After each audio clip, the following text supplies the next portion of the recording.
бір күн жинап жамағатын сөйледі әхли исламның қабыланы. Ей менің серіктерім, сертке беріп таныған жүректегі құбыланы. Сендерге айтарым бар, жақын келіп тыңдаңыз, қойып басқа дабыраны. Бір сайтан бір періште серік болып бойыңнан өмір бойы табылады.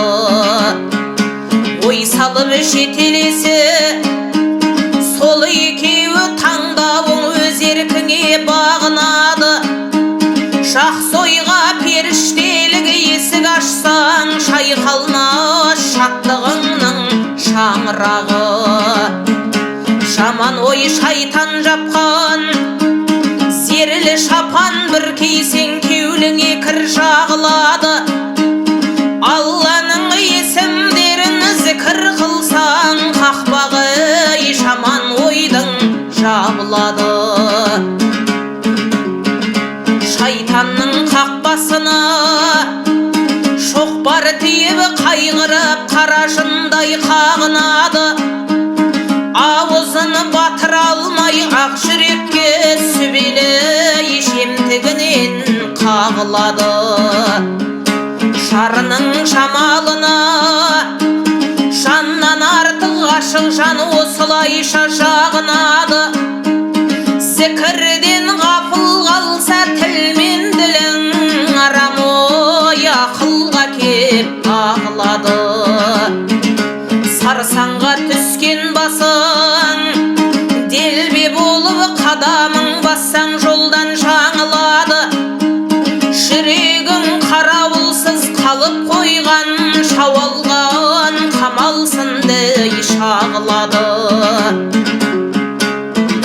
Пейіліңді нілдей бұзып айлалы жау пәк жаның ала сұрып сабылады.